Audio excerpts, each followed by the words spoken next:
Hello दोस्तों, कैसे हैं आप लोग। उम्मीद करता हूं कि आप लोग अपने परिवार के साथ अपने घरों में सुरक्षित और स्वस्थ होंगे।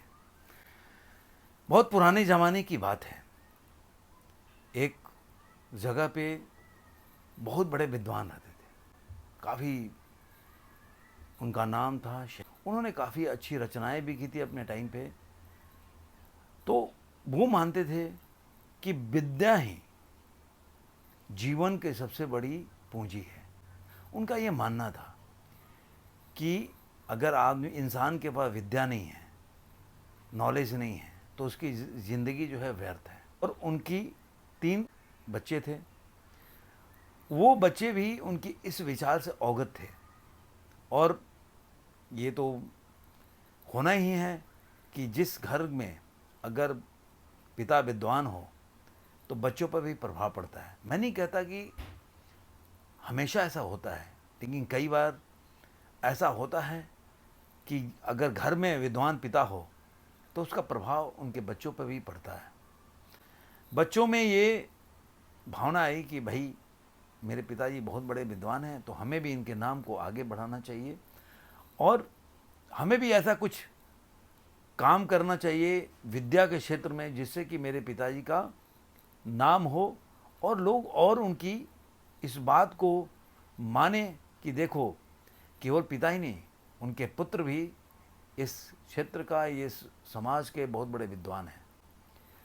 ऐसे करते करते तीनों बच्चों ने काफ़ी अध्ययन किया। अध्ययन करते करते काफ़ी किताबें, पुस्तकें, ज्ञान अर्जित की और उन्हें 3 किताबों की रचना की। एक बच्चे ने आयुर्वेद पे पुस्तक लिखी, 1 लाख श्लोक लिख गया। दूसरे बच्चे ने धर्मशास्त्र पे श्लोक लिखा, वो भी 1 लाख श्लोक लिख गया। और तीसरे बच्चे ने नीति शास्त्र पे, वो भी 1 लाख श्लोक लिख गया। अब जब उनकी पुस्तकों का चारों तरफ चर्चा होने लगा तो वहाँ के एक राजा थे, ये चर्चा उनके पास भी गया।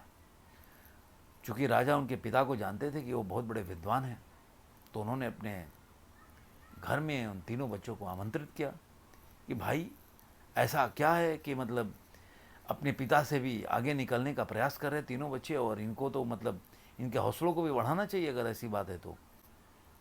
उन्होंने अपने घर पे बुलाया, अपने महल में, और पूछा कि बताओ कि तुमने ऐसा कौन सी पुस्तकों की रचना की कि इतना नाम है तुम्हारा और चारों तरफ चर्चाएं हो रही है।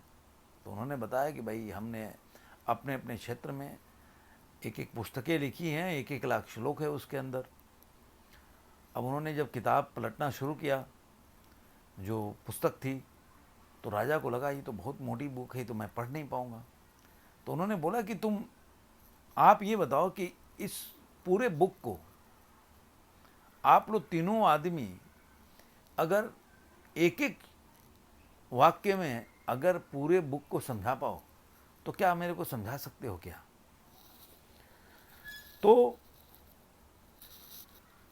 तो पहले बड़ा वाला पुत्र बाहर आगे आया, जिसने आयुर्वेद पे एक पुस्तक की रचना की थी। उसने बोला, पहला भोजन पचने के बाद दूसरा भोजन करना ही स्वास्थ्य के लिए ज़रूरी है, क्योंकि स्वास्थ्य होता है वो बहुत मूल्यवान होता है। इसलिए पहले भोजन पचने के बाद ही दूसरा भोजन ग्रहण करें। तब उन्होंने पूछा कि अच्छा, तुमने धर्मशास्त्र पे जो बुक लिखी दूसरे बच्चे से, उस पुस्तक में आप मेरे को ऐसा बताओ कि एक वाक्य में इसमें क्या आप बोल जाओगे जिससे कि मैं पूरे बुक को समझ जाऊं। तो उस व्यक्ति ने बोला, कपल प्राणायाम दया। कपल प्राणायाम दया मतलब दया ही सबसे बड़ा धर्म है, इससे बड़ा कोई धर्म नहीं।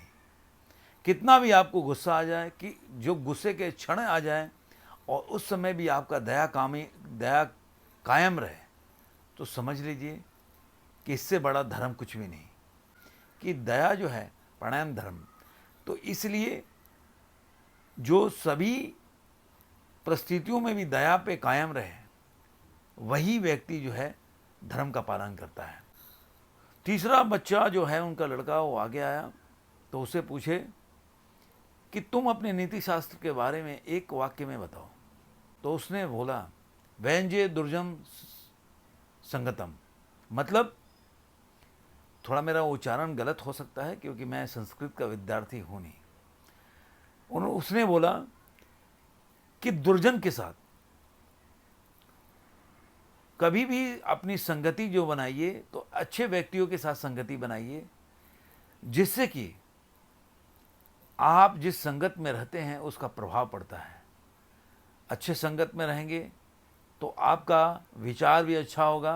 कभी भी अगर गलत संगत में पड़ गए, जैसे हमारे टाइम में बोला जाता था कि गलत संगत में पड़ने वाला व्यक्ति हमेशा गलत ही हो जाता है।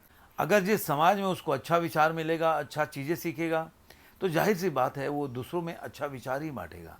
अगर कीड़े से लगा हुआ या खराब खाना होगा तो आप दूसरों को क्या देंगे? खराब खाना ही प्रस्तुत करेंगे ना दूसरों को। तो जो आपके पास होगा वही दूसरों को आप बांटते हैं। तो इसलिए जब अच्छे विचार में अच्छे विचार पैदा हो और अच्छे सीखते हैं आप समाज से, तो वही चीज़ आप समाज को वापस लौटाते हैं। ये कहानी, ये बातें सुनकर आपको कैसा लगा कमेंट बॉक्स में ज़रूर बताइएगा, क्योंकि राजा भी बहुत प्रसन्न हुआ ये बातें सुन के। मुझे लगता है आपको भी बहुत कुछ सीखने को मिला होगा। फिर मिलेंगे किसी नए वीडियो में किसी नए विचार के साथ। धन्यवाद दोस्तों।